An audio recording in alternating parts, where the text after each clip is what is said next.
Okay. Thank you, everyone, for joining. We have a virtual full house. This is meeting 9 of the Cybersecurity Advisory Council. We have a fairly significant agenda today. For all those that are guests, thank you for joining. I am not going to ask you to identify yourself.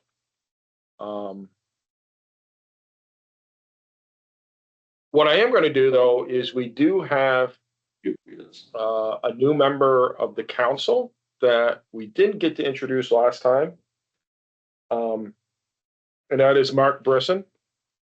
So Mark is with the UVM Health Network, and he is replacing Nate Kuchar, who was also from the UVM Health Network as a representative from hospitals and healthcare. So Mark, I don't know if you can take a couple of minutes and just kind of give us the rest of the council members a little bit about yourself. Sure. Nice to meet everybody. Mark Brisson, native Vermonter.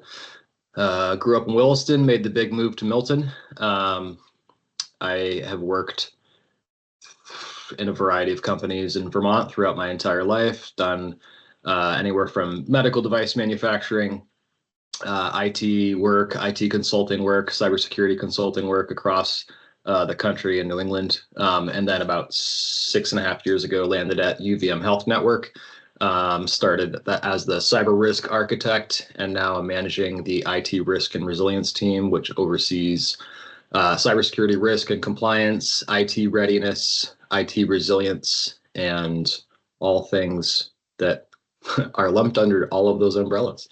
So nice to meet everybody. Appreciate the welcome, and happy to chat if anyone wants to offline as well. Awesome. Thank you, Mark. Have you had a chance to get caught up on the material, or do you have any questions for me around what's happened in the past for the council?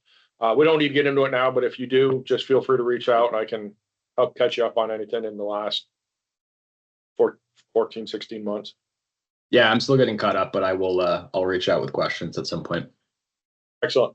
Thank you. Thanks. Well, welcome aboard, Mark. Appreciate you joining the council and the work we are doing here. With that, I'm going to work through our agenda. So, first thing we're going to do is go through any updates to the recap and stuff from the last meeting. Get a brief update on our budget request. That was the letter we submitted to the legislature at the last meeting. I got an item in here: outreach, review, and planning. I wanted to touch base on some of the things that ADS, specifically myself, have been invited to and been doing presentations and kind of outreach around the work of the council. But I also wanted to see what's going on for the other council members, and if there are any opportunities coming up, either where I can partner with some of you to go to different industry or sector specific events and advocate for what we're doing here. Then we're going to quickly go through generalized for those that have provided information about the types of resources you get from federal partners. I didn't get into any of the details, but for those that are on, we'll get into the details of that, but we'll go through what we have collected for information there. We're going to continue the discussion around assessment tools, kind of put together a proposal for folks to consider.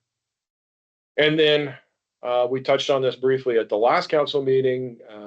We've made a lot of progress to what our charge is in statute, but we also have a few items that we haven't really started to work on yet.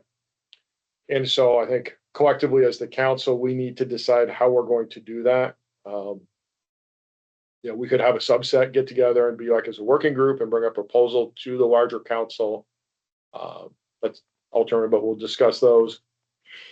Then kind of any open discussion, public comment items, and then we'll be adjourning. So it's full for 90 minutes. Did anyone have any corrections or comments from the recap from the previous meeting? anything that, or people would like to amend or add something to, either raise your hand or drop something in the chat. I'll give it a couple minutes. I'll give it a minute. I can't give it a couple minutes.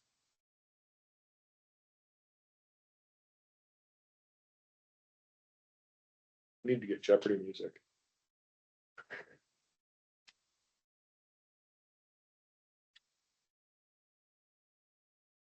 All right, hearing nothing. And if something comes to you after the fact, feel free to reach out and I can amend the record, because as a official public meeting, that is our access our minutes and stuff like that, so we can amend that.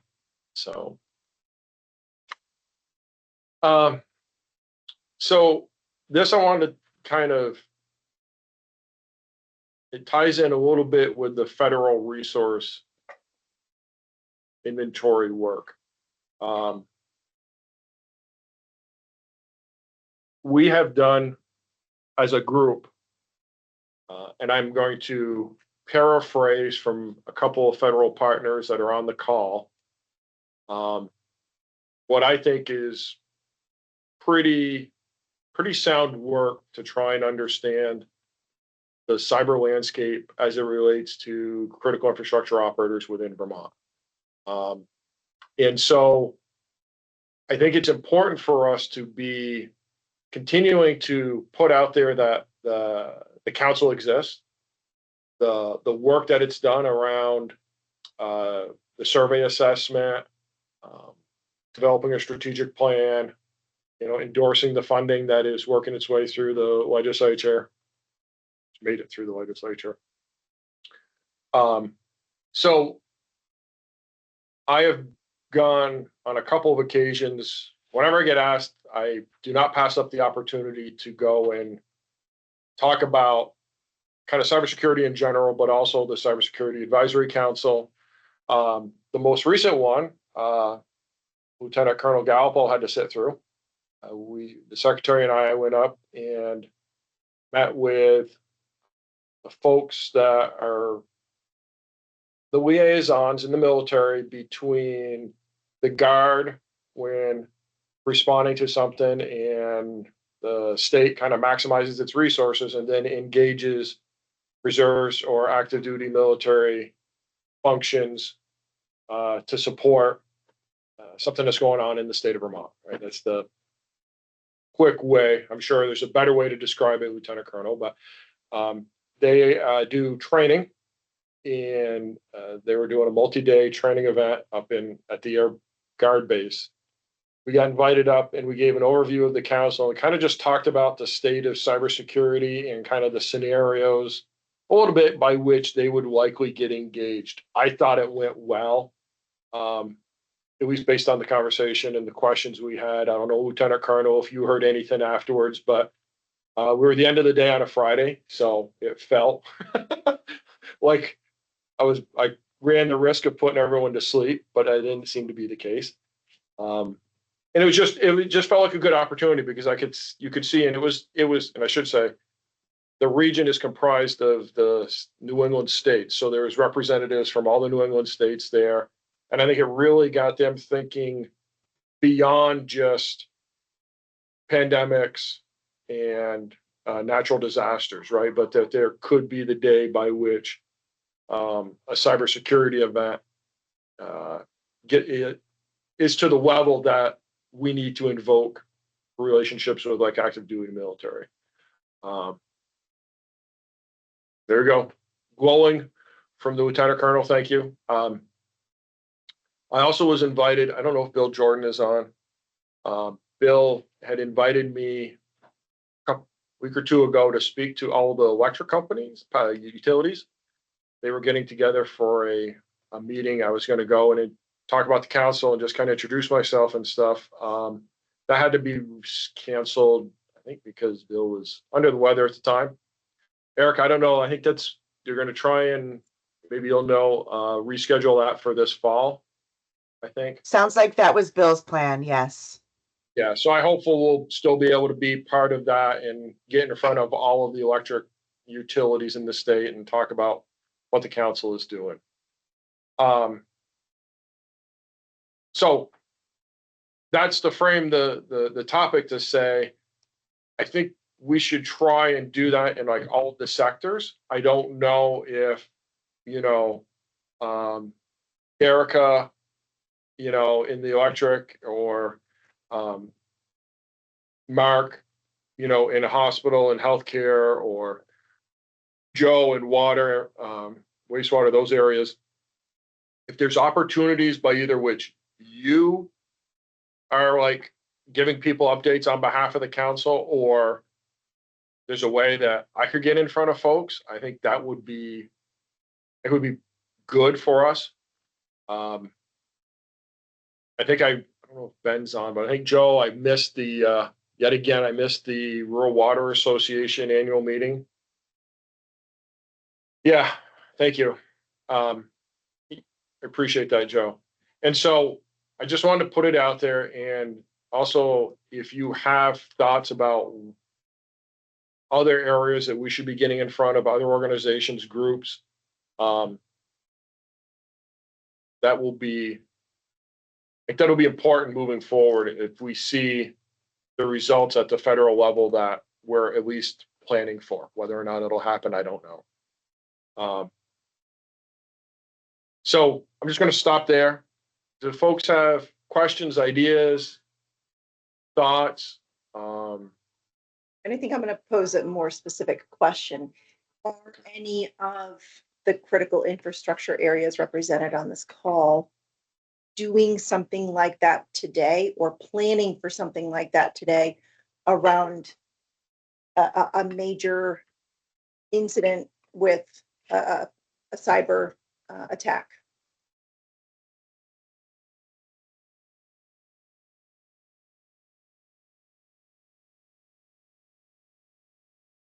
And if my question is too pointed and Sean's is easier to answer, we really like it when we're not the only two folks talking to.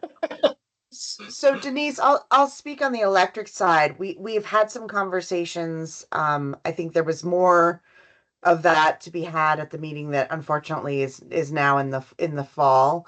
And it was also a lost opportunity for me to also speak about the council and our work here. We've had some informal, mostly social networking. We were able to get a Idaho National Labs training, and we hosted at Burlington Electric this January. And that got a lot of the technical people, at least in the electric OT side, just to make introductions and to socialize professionally. So yes, we are trying to do a lot of that. Obviously there's room for more always. Yep. Thank you, Erica. Mark, I think you had your hand up next. Yeah, I think if I understood the question correctly, and you can correct me if I didn't, there is no Vermont-wide like healthcare working group that would be representative of my peers that we would be able to have that conversation with. And to date, those conversations have not happened to my knowledge. So definitely an opportunity there for sure. Yeah, do you think there would be a willingness, right? It's a fairly small, it's a significant sector, but there's like only 14 hospitals, I think, within Vermont's boundary, something like that, right? Of which probably close to half of them, or 4 or 5 of them, are at least part of the UVM Health Network.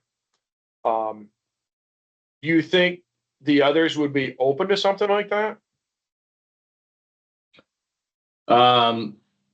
Likely, yeah. I don't see any reason why they wouldn't be open to it. I think a lot of them are. I can't speak on their current state, but I've done some consulting in a past life for a couple of them, and I think their IT infrastructure and staffing levels are much different than the health network, just based on their size and budget and resource capabilities. But I do think that there is some type of peer of mine, somebody who's wearing many hats, that would be a likely participant in such a working group that would represent healthcare. Yep. Okay. And I do think there'd be benefit to that for sure. I'll between now and our next meeting, I'd like to connect with you and see if I can get like maybe some contacts for the other hospitals that either you're aware of, or point me to something that's a good resource, and maybe we can just start off as just a simple 1 hour or half hour, even like introductory meeting virtually just to get the same people on a call and kind of introduce the council and the work we're doing. So stay tuned. Thank you. Yep. Mr. Duncan. Good afternoon, Sean. So yeah, the Vermont Rural Water Show was last week. There was a session on, actually, I gave a session on what CWD is doing in the cybersecurity realm. And I did mention there are probably 20, 30 people in that particular session.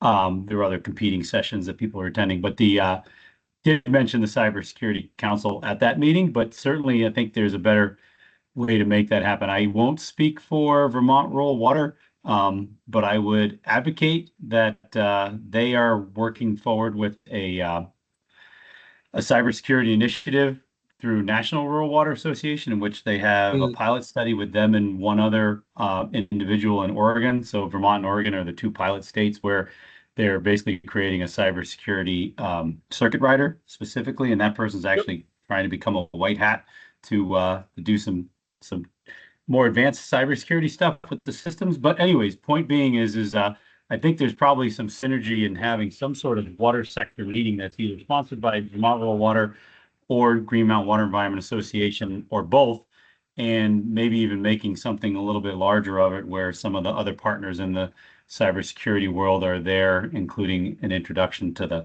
council as being part of that would be a vision that I have, whether or not that's where it all goes, but that would be my recommendation. Thank you. I like the sounds of that.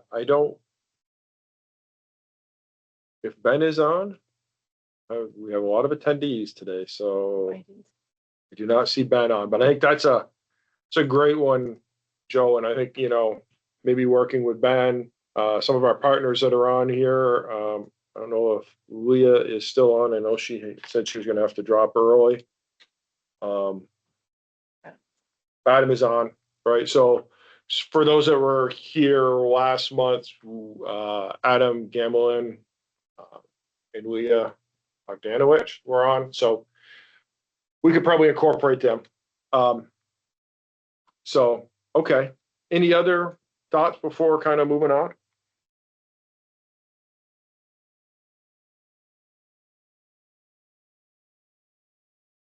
All right. I think we'll try and put this on like every couple of meetings to just circle back, keep it a little bit more top of mind for folks as we move forward. Budget request update. I talked to you last night and you gave me a really brief but positive update. It has survived. It survived. It's up to the last step. That's the governor's signature, eventually, maybe. Hopefully. No. Well, all depends how much is good and bad with the budget. But anyway, thank you to the council for submitting agreeing to put in a letter of support. The 600,000 match survived the budgeting process. It's in the budget. Eric, that's good news for us, right? Because that's going to give us our match for FFY 23 for SLCGP. That's the state and local cybersecurity grant program, which should mean that we get it's around $3 million to work with for local government and critical infrastructure, kind of the intersection of those. So that'll be very good. So stay tuned on that, but want to just give a brief update since it is now on to the governor. So not all the guests, but for the council members and the folks that have been attending frequently, I sent out an email on March 19th. I believe it was the day, I think it was like while we were having our last meeting, the president signed an executive order, in essence stating that it is going to be disaster and cyber preparedness will be more the responsibility of state and local government than the federal. There's been a lot of speculation as to what that's going to mean. Obviously, we don't know yet. But in the spirit of not waiting to see what it was going to mean before doing something about it, we said, well, at the very least, from a disaster preparedness perspective, as it relates to cyber, we should understand what folks are kind of resources that they're relying on from FBI, Secret Service, CISA, Homeland Security, others, MSISAC. Well, that's probably just primarily us, and so the window hasn't closed on this. So for those that have provided information, thank you very much. For those that have not yet, we're going to continue to have this open. We want to create like a registry of all the things that we have, resources, funding, services that if they were to go away, we would at least understand the landscape of what we were getting from the federal government. And then maybe we can help the state of Vermont prioritize, okay, if we only have a finite amount of funding, what's the thing that's going to have the most impact, right? Well, it's like, well, every sector said they did tabletop exercises with CISA. Okay. Maybe having money for working with either like university partners or private sector businesses to offer that capability through state funding ends up being something that we choose to do, right? It's just a for instance. And so, but we need to understand. And so the ones that we've heard about pretty much so far have been like what I would expect to is from CISA, the CVE database and advisories, which was interesting, right? Because the CVE database, I think, went away for a day. And then there was a lot of backlash, and then it was back. And it's been all over the place as far as where some of the advisories and content is being shared, but that's an important one. We definitely get support for the Fusion Center, right, at the federal level. That's important. Tabletop exercises have shown up for a couple of areas. I think that's a big one that, we have been able to take advantage of. Federal CISA, the assessment tools, Cybersecurity Performance Goals and Cybersecurity Evaluation Tool. That's what CISA stands for. And then some very specific vulnerability assessments. I don't want to go past that in this context, right? But if you have stuff, specifics, please let me know. We will not share those. Those will be embargoed to our repository, but I think it's going to be important for us to truly understand what we may need to prepare for.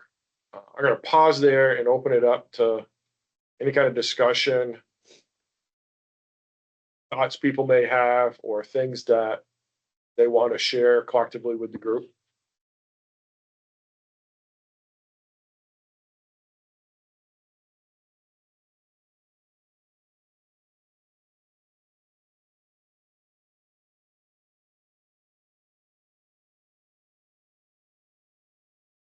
Hey, Sean, it's Adam. Hi, Adam. The only other thing I would add that is underutilized in the state is CISA's vulnerability scanning and web app scanning. While it's underutilized, I think it's equally as important as the other services up there that people are using. Okay, thank you.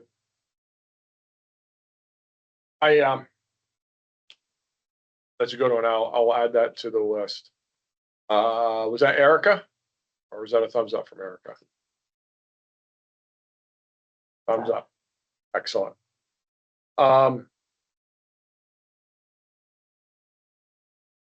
Has Joe, go ahead.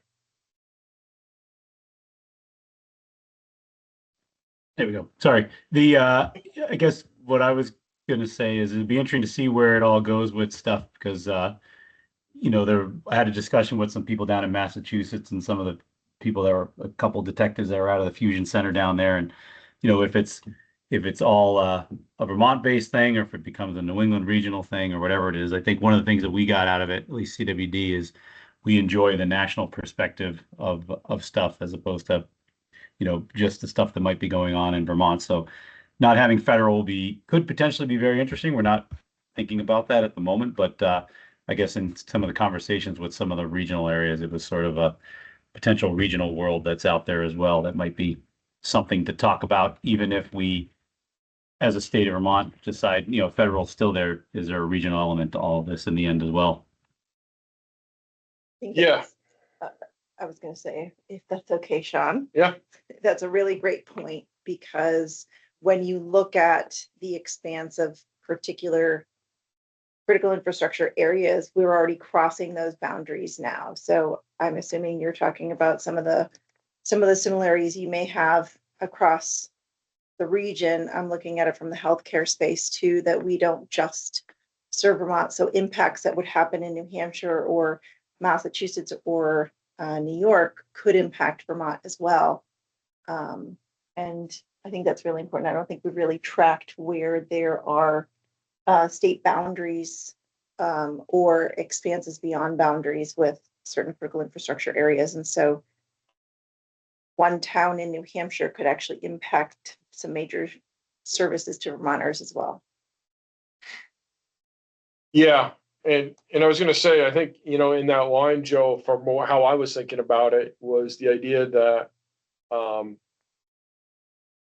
you're right. We're going to miss that like really broad national perspective.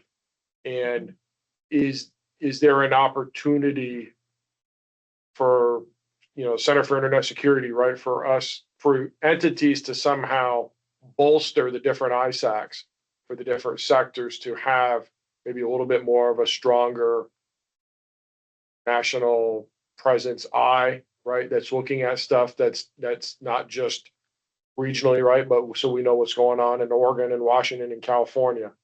But that's the kind of stuff, right? We need to like first really understand what is important to us and then be like, okay, what are all the things that we can do? And I don't know, David, we're going to lean on Mr. Kaiser without John Tony here. But has there been any discussions in any of your circles around either the election infrastructure, ISAC, or the multi-state information sharing and analysis center, like subsidizing those or finding alternatives? CySAC is in a traction mode, for lack of a better way of saying it. There are some services that they've either ceased or reduced based on federal funding not being available for them. So I don't know that MSISAC's in a position to step in and do more in that sense. Yeah. CISA's kind of in a similar space, right? So I think it's going to take a little bit to shake out and get clarity before either organization's able to assess what they can do moving forward. Yeah, and that's what I'm afraid of, right? Is that the initial reaction, right, is MSISAC, they contract, right, based on the lack of their funding, versus going out and asking every state that benefits from them to throw $500,000 their way. Then all of a sudden they've more than made up for the funding gap. And us as the beneficiary should not be thinking, that it's not unreasonable to pay $500,000 into something like that to continue to receive that benefit. But okay, I thank you for that. Has anybody heard anything else in their sectors, like, different organizations? Has there been any like hand wringing or?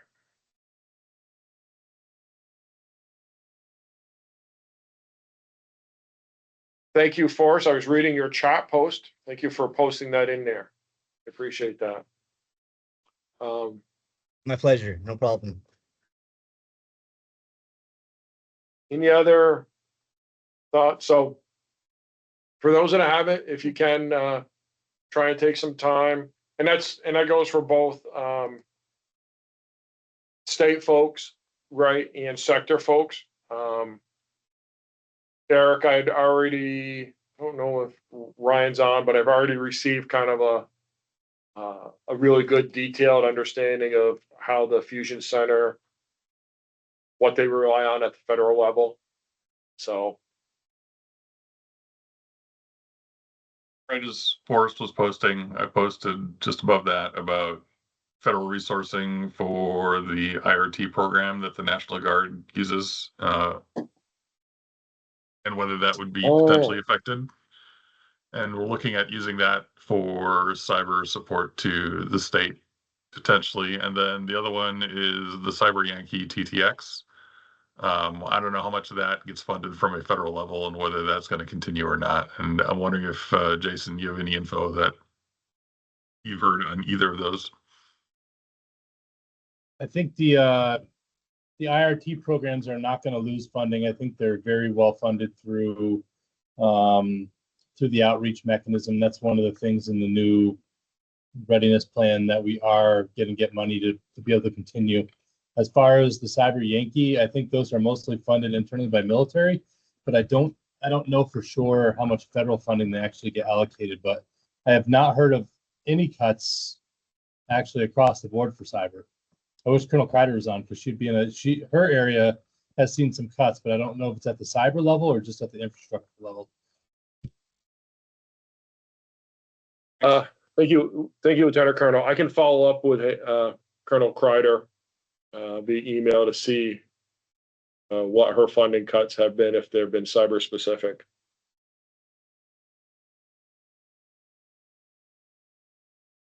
I do know the National Guard as a whole, and actually, I think it's even beyond the Guard. I think it's more of like a national federal organization thing. There's a lot of critical infrastructure briefings all over the country right now. Sean, I just forwarded you one that's coming up in New Hampshire in September, but I don't know how interested people would be in attending those. But some of those local, regional critical infrastructure briefings have a good platform for discussing some of the resources and response mechanisms that are out there. I see that. Thank you. We'll have to look and see if that makes if I'm going to be able to do that. So appreciate you sharing those, Lieutenant Colonel. All right. I think we'll again, if folks have stuff, please share with me, just so we can kind of build out that inventory of what we've been utilizing at the federal level. And let's hope that we don't have to do anything beyond that. But time will tell. Next one. So this is, I took the results of our discussions at our last meeting. I didn't receive any additional suggestions outside of these three tool sets. I can't remember. I'm going to apologize. I want to say it was Eric Hillmuth. We talked somewhere, and maybe it was in the last meeting, about maybe it's not a single tool, but maybe it's a tiered approach where the more mature you progress, a different set of assessment tools is appropriate, right? And these are not meant to be that we're going to adopt these and say, you know, thou shalt, and no other option exists. This is meant to be, you know, we have them out there. Maybe it's on our website as, you know, if you don't have a tool set that you're familiar with or that somebody you're working with utilizes, these are the ones we recommend, you know, at the different kind of levels of maturity. That's how I was thinking about it. Was it you, Eric, that we had talked about that?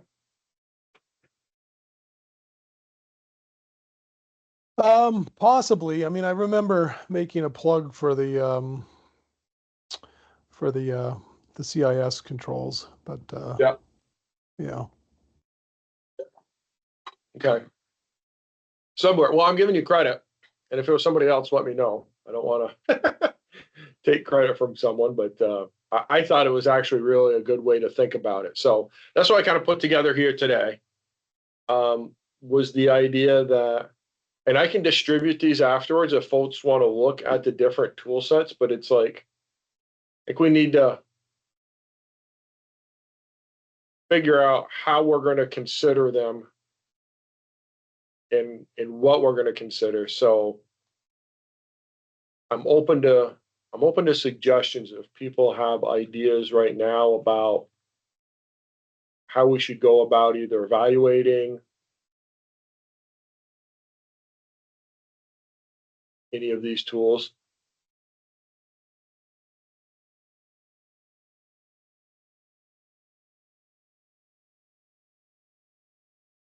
Forrest, are you willing to speak a little bit more about what you just posted in the chat?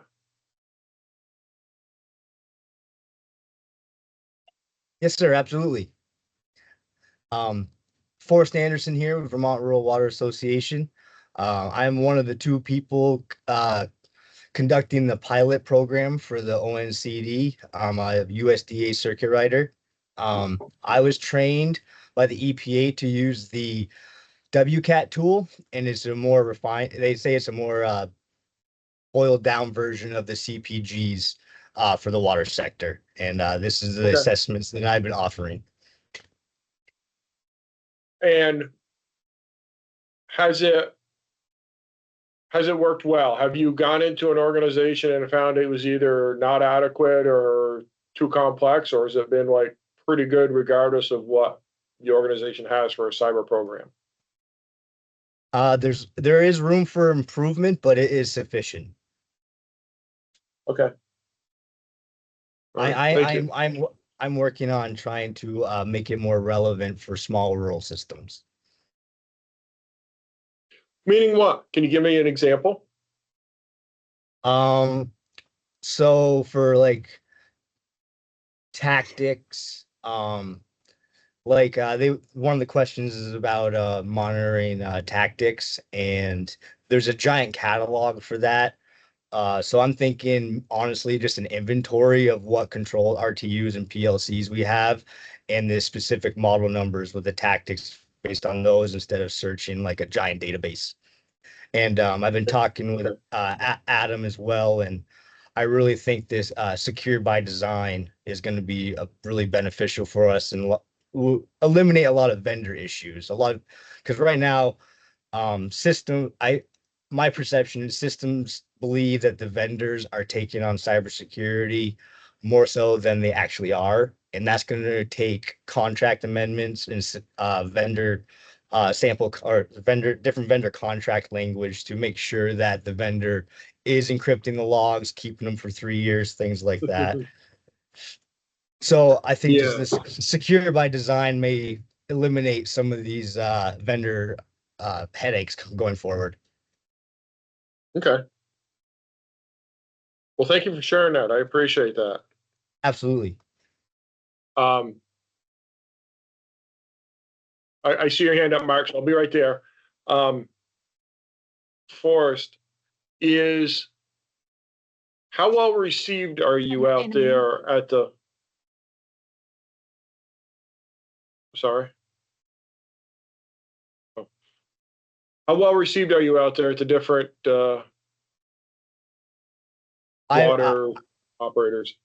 I believe I'm well received. I was an operator in a previous life. I used to work for Endyne Environmental Laboratories, and I was also an operator at Sugarbush. So I know permits, I know environmental regs and limits. I was an operator. I speak their language. I try to, describe it like this is like they're a 6-point buck out in the field, and I'm here to get them in the woods because it's a lot harder to hit a buck in the woods. So, I try to. I'm here to, I try to speak their language, and I'm one of them, and I think I'm well received. All right. Well, thank you. Best of luck in that effort. Mark.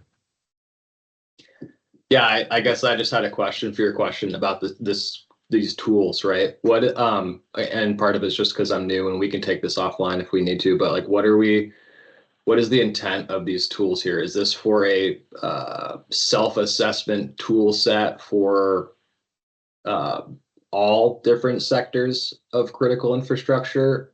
Is that what we're looking to find here when we're assessing these tools?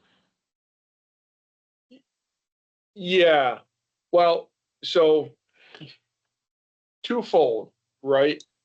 if someone wants to do a self-assessment, but they don't even know where to begin, we're hoping that we have like a website of resources and we can point people and be like, hey, if you don't even know where to begin and you're at the beginning of it, go do CISA CPGs, because that's going to be like, that's your point of entry. That's the most maybe basic of the assessments.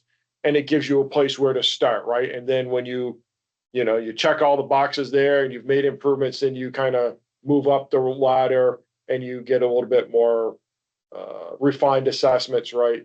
Dive deeper into your environment.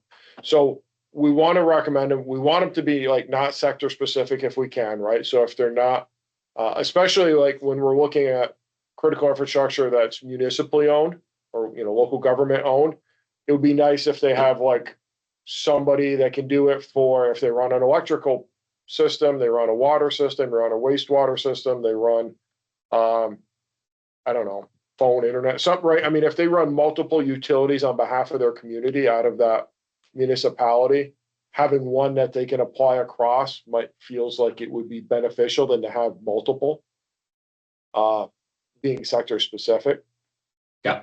So that's what we're trying to do, because I think, at least anecdotally, what I've heard is many like don't even know where to begin, right? And so thinking about giving them an on-ramp, right, and starting to paint a picture of like, hey, if you do this first and then you follow it up with this and this. Now the other is, as part of our strategic plan, right, we've identified multiple tiers of service offerings that if we get the funding, we want to be able to do. The first two tiers, we want to be able to partner with Vermont colleges and universities to help do. And that the first one is an education and awareness and kind of build a basic incident response plan. And then the second is more of a risk assessment, vulnerability assessment, and then stay engaged and help them mitigate their highest priority risks. And we're hoping to do the colleges and universities. And so in order for us to be able to work with multiple partners, it feels like we need to at least set an expectation that so that we can talk apples and apples about how different organizations are maturing. We have to have like a standard assessment so that when, somebody scores an 80 on this assessment, we know it's the same as over here, right? That we're not trying to figure out crosswalk them and everything else because different organizations are using different assessment tools. So that's the other piece of it that I'm trying to anticipate that as we roll out down the road. Okay, thank you. If that doesn't make sense, right, I'm open to stuff, but I feel like that's a good place to start for us. Adam, I see your hand is up. Yes, sir. Quick comment. And this may be due to my poor explanation. However, the CISA CSET tool is an application, and within the application, there are different assessments to include the CPG. So I agree that the tier one, like the CPG, is the most basic. However, reviewing the other assessment tools within CSET may be better to identify a specific assessment that would be good for tier two. And I can talk about that with you offline. Yeah, that makes sense. Yeah, I was thinking, and I'm conflating, right, oversimplifying, because I was thinking the CPGs, I know you can start with as simple as just a fillable PDF form, right? So I was correct. Yeah, I see what you're saying. That makes sense. The only other thing I would mention is the CPGs. If you don't have some sort of technical acumen, I feel like it still is a little difficult to do a self-assessment with it. It still may require some guidance from somebody with some knowledge of cyber best practices. That's my only other comment. Yeah, thank you. And I think I saw, I don't know if he's still on. Bill Sussman joined from Norwich, Newari. Right, and this is something that, Phil's on there. This is something that we've talked to them about, right? We've talked to Champlain College about. If in order for there to be consistency, we would like to not rely on people like interpreting it themselves, but being able to use local college, university resources to go out there and assist people in doing that. I think that is going to be, we need to just write you down to the people administering it will help establish a standard. Other comments, questions?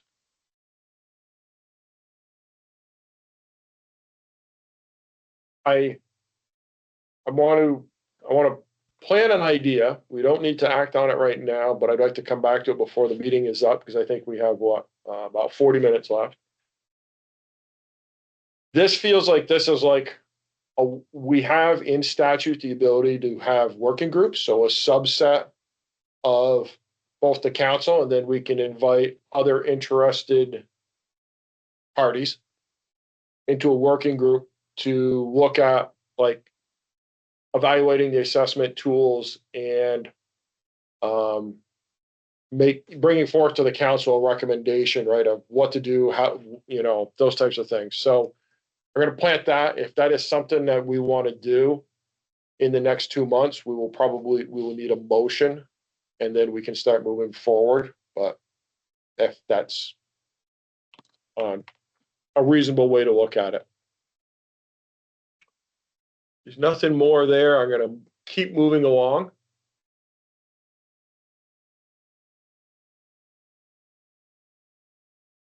All right. This one was what we introduced. I introduced this 2 months ago, last meeting, that the statute had a fairly lengthy list of things that we as a council are supposed to be working towards. And we've done a lot of them, right?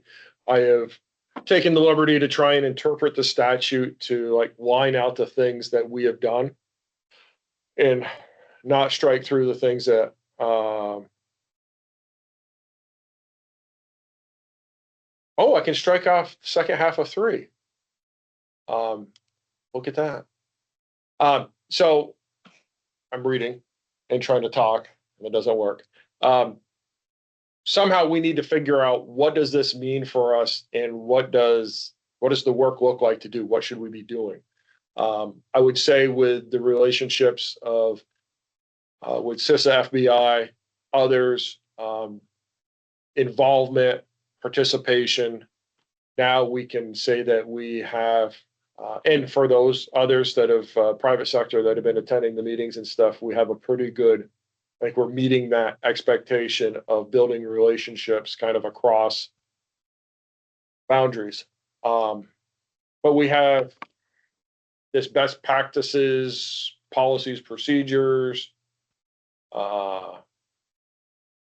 piece that we need to look at. An inventory and review of cybersecurity standards and protocols, critical sector infrastructures, which is a really weird way they put it in statute. I noticed that. I never picked up on it back when we were working on the statute. I think we have talked early on, right? And I'm going to paraphrase other members of the council, and correct me if I'm wrong, but that we did not want to establish other standards or anything else, right? NIST does a fairly good job and has a heck of a lot more resources to do that kind of work. But I think we should still kind of do like an assessment of the landscape and say, yes, the existing resources out there that either at the sector specific level or cross sectors from places like NIST and CIS and CISA, and everybody else that may have standards and protocols, we don't need to add to it, but we should document that and make sure that is the case as a group. And then others is identify and advise on opportunities to ensure Vermont promotes, attracts, and retains. We have not talked about anything around the cyber workforce, with the exception of that's a wonderful byproduct of working with the Vermont colleges and universities is to to get the future workforce to realize there's plenty of opportunity here in good old Vermont to apply their newly learned skills. Raise citizen awareness through outreach and public service announcements. That is one that we've need to give it some thought as to what that looks like from the council. I think the website and the stuff we're putting out there, but we're not being extremely proactive yet. And then technical capabilities, training, and advice, the local government and the private sector. That will come out of our strategic plan, right? I mean, as we start to build those services when we have the funding, I'm hoping that that will address what's in C. Advise on strategic operational budgetary impacts. You folks did that already. I can put a line through that because we did the letter recommending support for the cybersecurity match funding, right? We have engaged and have an example of that. Staying federal in assessing and managing risk. I think we're building that out now as we work with CISA and FBI and others. This is a big one. So I'm looking at 6G. A unified cybersecurity communications and response. That one is huge. I think we have a lot of work before we can tackle that one. And then interestingly, here's another typo from statute: access cyber insurance, not assess. I'm like, I never picked these up. Including how to increase availability and affordability. I don't know if we're ever going to improve affordability for cyber insurance, but it's a wonderful goal to have. Can I ask if that is a technical correction, that it actually should be assessed? I believe it should be. Okay. Yes. I think somewhere in all of the flurries of trying to get this over the line, somebody at Ledge Council did a typo. Yeah. Or thought they understood it. Thank you, Joseph. Have a good day. I'm trying to think if there's others. Oh, that's it. So that's a lot. And this is, yeah, probably was autocorrect. This feels like in conjunction with this piece of it, that as a council, maybe we're at the point by which a couple of different working groups to work on stuff in between meetings to help kind of put a plan together or forward these moving forward makes sense. But maybe that's just me. Maybe the council wants to just have a meeting that's more of a working session where we deal with these things in the course of a normal meeting. I don't know. But that's, it feels like we're kind of at that crossroads right now. Trying to figure out how to move some of this stuff forward, because it's like outside of the band of what we can do in 90 minutes worth of meeting every other month. So I'm open to suggestions from council members out there.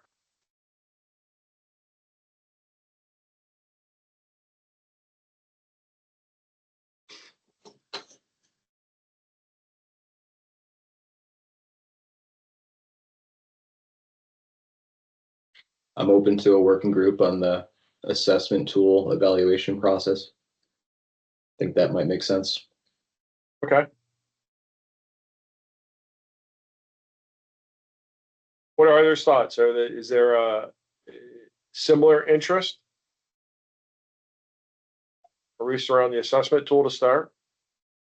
I mean, I think the Tools. assessment tools probably make sense to do a working group. I mean, maybe we can try a couple inside our organizations, and if we haven't already, try and develop some concrete opinions. I like that. Okay.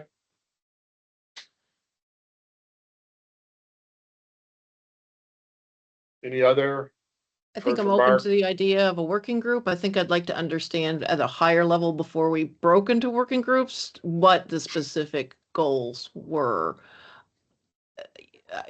I'm here, and maybe it is a problem solving for the groups. Is the specific goal to determine whether the selected tools are the right tools, how they would be implemented, whether they would require assistance from student helpers? Is that where you're looking for further direction?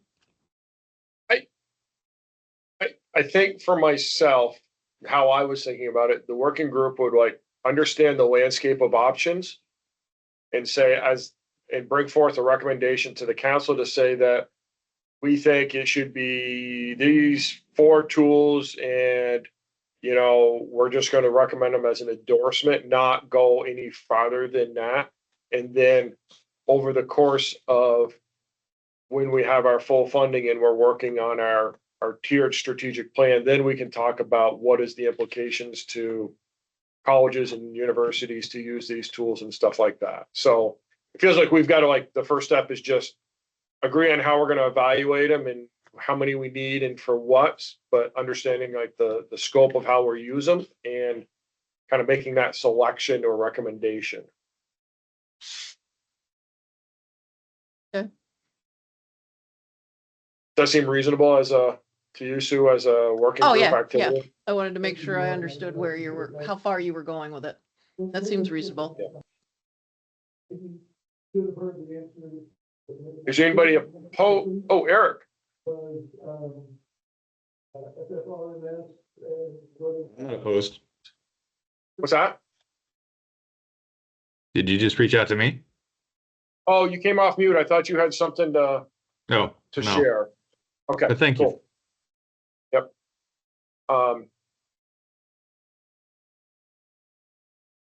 Is there anybody that, well, to do this correctly, I need a motion to establish a working group to evaluate and bring forth a recommendation for assessment tools. And get someone to make that motion.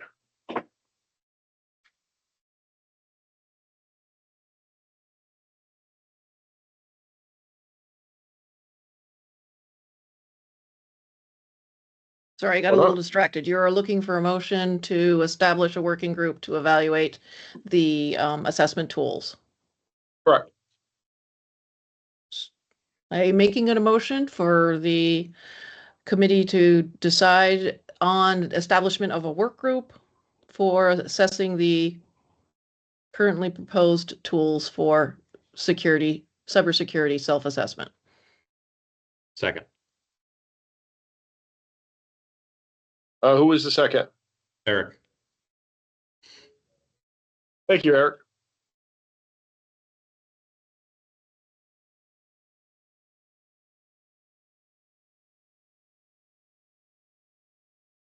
All right.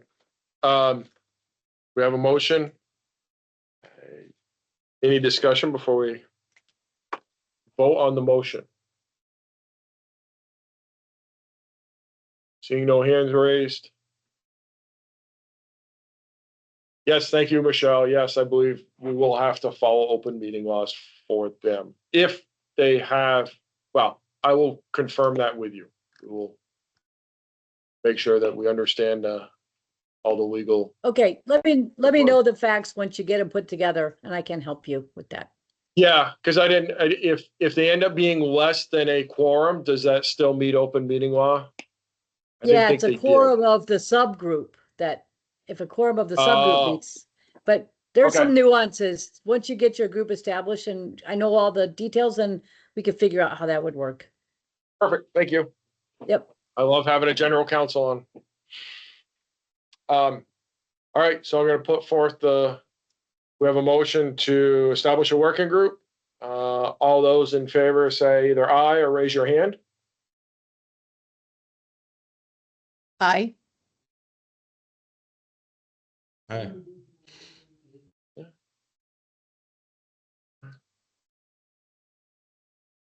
All right.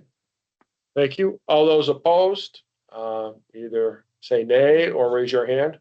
I'm gonna not count you, Eric, because your hand was up for the first, unless you are opposed. Helmuth. Thank you. Anyone choosing to abstain?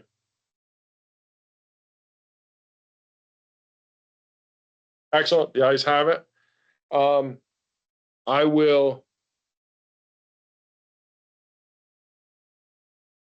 work with the general counsel to see what our requirements are. I will then send out an email to the members of the council, looking for, explaining what will happen and looking for volunteers to serve in that working group. And then I'll also use the attendees that were guests on this call to reach out and see if they have any interest in participating in on the working group, also bringing their perspective. So stay tuned. I will follow up with that next week. And I think not having two going at once is probably a good idea. So maybe the best thing to do is to have, I'm trying to think, I don't anticipate much more for an agenda. Or not May, June, July meeting. So maybe July can be more of a working session where we go through statute. I will recirculate it prior to the meeting, and we can brainstorm as to ideas on how we can move forward some of the other things that the council is charged to do. If that seems reasonable to everyone, I think probably that is a good group exercise. And we'll also probably know where our funding is, so we can specifically start planning out how we turn a strategic plan into actionable services. So we'll have some good work to do. I think that gets me through our planned items. We still have 25 minutes. And so this is at this point, any open discussion items people want, or those that are not council members want to bring items to the council. This is your opportunity to speak.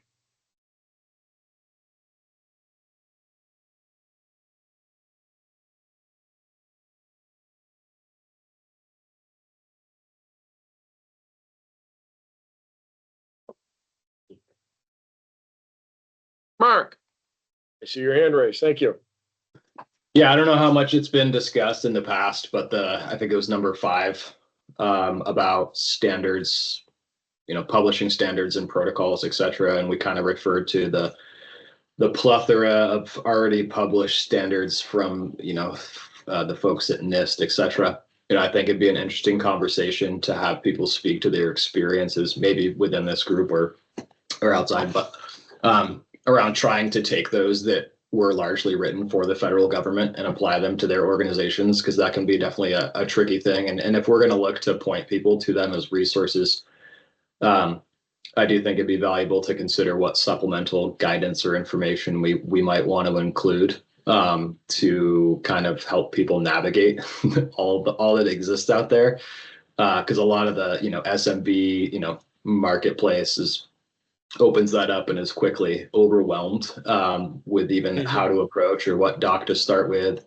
And having read through all of them or most of them at this point and actually try to use and take them and implement them in outside the federal government, it can definitely be a challenging thing to do. So I think they're very valuable resources. I think that they're a little bit difficult for people to extrapolate how to actually apply it and operationalize it in their organization. So I think that'll be a cool conversation to have.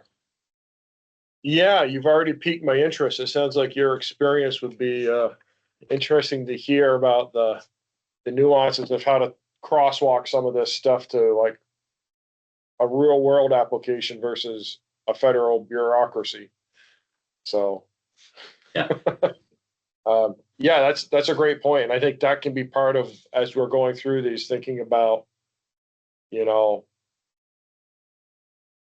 part of the work plan, right, is to how do we capture real world experience with them, and then what are the gaps that we can identify from that, and how can we address those gaps, right, with the supplemental guidance, right? That would be a an interesting thing to think about, and how do we build it? So Yeah. Could be another Yeah. opportunity to partner with the universities and colleges on, them helping not only do the assessments and run the assessment tools, but how to interpret and apply these standards to different organizations as well. Yep. That's a very good point. Other thoughts folks have before we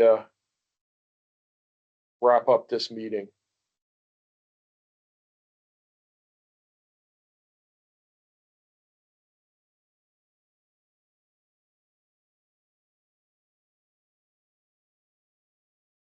Okay. Well, feel free to reach out, folks, if you have any questions. I will be following up. I did not get out the last month's stuff as quickly as or 2 months ago as I had hoped. And for those that have not, think about federal resources and stuff that you have utilized or rely upon. And if you're willing to share them with us, so again, they will not be public, but help build out our inventory of understanding how Vermonters have utilized federal resources to improve their cyber posture. So important stuff. With that, then, if there's no other comments, thoughts, questions, I will entertain a motion to adjourn. Motion to adjourn. Eric. Second. And so I got Eric and Erica, it sounded like. Tag team. Excellent. So, Eric.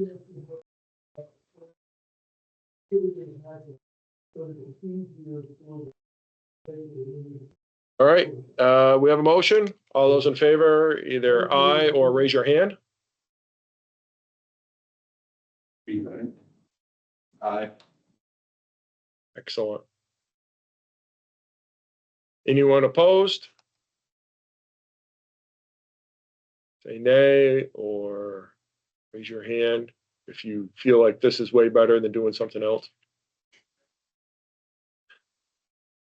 I assume, Mark, your hand is, yeah. Sorry. Okay. Anyone abstaining? The ayes have it. We are officially adjourned. Thank you very much, everyone. We'll stop recording. Look forward to more follow-up from me, and see you all